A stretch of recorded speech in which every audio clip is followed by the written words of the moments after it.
दोस्तों, भारत में ऐसे कई मंदिर हैं जो अपने आप में कोई ना कोई कहानी या रहस्य समेटे हुए हैं। ऐसे ही मंदिर हैं महाराष्ट्र के पुणे जिले में जेजुरी नामक शहर में, और दूसरा है सागर मध्य प्रदेश के पास स्थित देवरी नगर में। इन्हें खंडोबा मंदिर के नाम से जाना जाता है। इन मंदिरों में खंडोबा सरकार विराजमान है।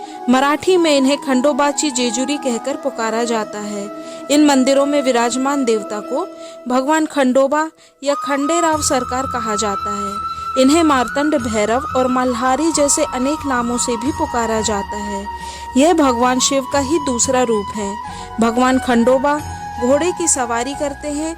इन्हें एक योद्धा के रूप में दर्शाया जाता है। इनके हाथ में राक्षसों को मारने के लिए एक बड़ी सी तलवार होती है। भगवान शिव ने खंडोबा सरकार के रूप में अवतार क्यों लिया, इसके पीछे क्या पौराणिक कथा है और साथ ही इन मंदिरों के क्या रहस्य हैं, आइए जानते हैं आगे की कहानी में। मध्य प्रदेश के सागर के पास देवरी में खंडेराव सरकार का प्राचीन मंदिर स्थित है। हर वर्ष अगहन शुक्ल की चंपा छठ से खंडेराव मेले की शुरुआत होती है। यह मेला 9 दिनों तक चलता है। यहाँ श्रद्धालु भक्त धधकते अंगारों पर नंगे पैर चलते हैं। यहाँ की खासियत यह है कि अंगारों पर से निकलने के बाद भी श्रद्धालुओं के पैर ना तो जलते हैं ना ही छाले पड़ते हैं। जिन श्रद्धालुओं की मनोकामनाएं पूर्ण हो जाती हैं, वे इन अंगारों पर नंगे पैर चलते हैं। इसके अलावा भी श्रद्धालु अपनी श्रद्धा और आस्था के चलते यहाँ अंगारों पर से निकलते हैं। पूजा में शामिल होने वाले श्रद्धालु पीले वस्त्र धोती कुर्ता पहनते हैं, वही महिलाएं पीली साड़ी पहनती हैं। उनकी पूजा की थाल में विशेष रूप से सूखी हल्दी रखी होती है, जो वह अंगारों पर डालते हैं और उसके बाद उन अंगारों पर चलते हैं। यह मंदिर 400 साल पुराना बताया जाता है, जहां खंडोबा सरकार विराजमान है। यहाँ के पुजारी का कहना है कि यहाँ के राजा यशवंत राव के इकलौते पुत्र किसी अज्ञात बीमारी से ग्रसित होकर मरणासन्न की स्थिति में पहुंच गए थे। तभी राजा यशवंत राव ने देव खंडेराव से प्रार्थना करके कहा कि आपका दिया हुआ पुत्र है, कृपया इसकी रक्षा करें। उसी रात राजा यशवंत राव को सपना आया और सपने में देव खंडेराव ने दर्शन देकर कहा कि तुम मेरे दर्शन करके प्रार्थना करो। नाव की आकृति के लंबे और चौड़े गड्ढे में एक मन लकड़ी जलाकर विधि विधान से पूजा करो। ठीक 12 बजे दिन में नंगे पैर आग पर चलोगे तो बेटा ठीक हो जाएगा। राजा ने ऐसा ही किया। उनका बेटा जल्दी ही ठीक हो गया। तभी से इस मंदिर में हर साल हजारों श्रद्धालुओं के द्वारा यह प्रथा की जाती है और उनके द्वारा मांगी हुई मनोकामनाएं भी पूर्ण होती हैं। मध्य प्रदेश के देवरी के साथ ही भगवान खंडोबा सरकार का एक भव्य और विशाल मंदिर महाराष्ट्र के जेजुरी शहर में भी स्थित है। यह मंदिर महाराष्ट्र के प्रमुख हिंदू तीर्थ स्थलों में से एक है। यह मंदिर 718 मीटर की ऊंचाई पर एक पहाड़ी पर स्थित है। लगभग 200 सीढ़ियां चढ़कर मंदिर तक पहुंचा जा सकता है।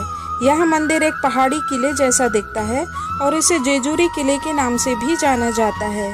गर्भगृह में एक शिवलिंग और खंडोबा और उनकी पत्नी महालसा की मूर्तियां स्थापित हैं। मंदिर में योद्धा के रूप में घोड़े पर सवार खंडोबा की एक मूर्ति भी स्थापित है। खंडोबा की पूजा हल्दी, बेल के फल और पत्ते और प्याज और अन्य सब्जियों से बने नैवेद्य से की जाती है। भक्त भगवान को फूल और हल्दी चढ़ाते हैं। भक्त भगवान की हल्दी प्रसाद के रूप में हवा में उड़ाते हैं और परिणाम स्वरूप पूरी पहाड़ी, मंदिर और मंदिर की सीढ़ियां पीले रंग की हो जाती हैं। यह बहुत ही अद्भुत नजारा होता है। प्राचीन काल में मणि और मल्ल नाम के 2 राक्षस थे। उन्होंने ब्रह्मा से अजेयता का वरदान प्राप्त किया था। उन्होंने पृथ्वी पर आतंक फैला दिया और ऋषियों को परेशान किया। इंद्र और विष्णु भी उन्हें नहीं हरा पाए। इसके बाद सप्तऋषि भगवान शिव के पास पहुंचे तो शिव जी ने मार्तंड भैरव का रूप धारण किया, जिसे खंडोबा कहते हैं। वे नंदी बैल पर सवार होकर देवताओं की सेना का नेतृत्व करते हुए आगे बढ़े। मार्तंड भैरव सोने और सूरज की तरह चमकीले थे, हल्दी से सने हुए। इन्हें हरिद्रा भी कहा जाता है। इनकी 3 आंखें हैं, माथे पर अर्धचंद्र है।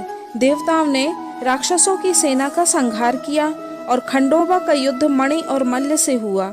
उनका एक वफादार कुत्ता भी था जो उनके साथ युद्ध में सहायता कर रहा था। खंडोबा सरकार मणि और मल्ल पर आक्रमण करते थे और उनका कुत्ता उन दोनों का सारा रक्त पीते जाते थे। अंत में खंडोबा ने मणि और मल्ल को मार डाला।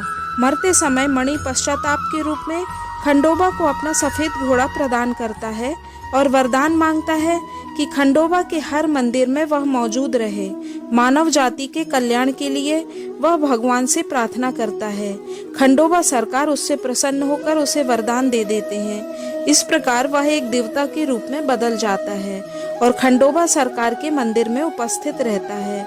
जब मल्ल से देवताओं ने पूछा कि उसे क्या चाहिए, तो उसने दुनिया और मानव के विनाश का वरदान मांगा। उसकी इस बात से खंडोबा सरकार क्रोधित हो जाते हैं और उसका सर धड़ से अलग कर देते हैं। उसका सर मंदिर की सीढ़ियों पर गिर गया, जहां उसे भक्तों के पैरों से कुचल दिया गया। इस प्रकार खंडोबा सरकार ने दोनों राक्षसों से, देवताओं और इंसानों की रक्षा की। दोस्तों, यह वीडियो आपको कैसी लगी कृपया कमेंट करके जरूर बताएं।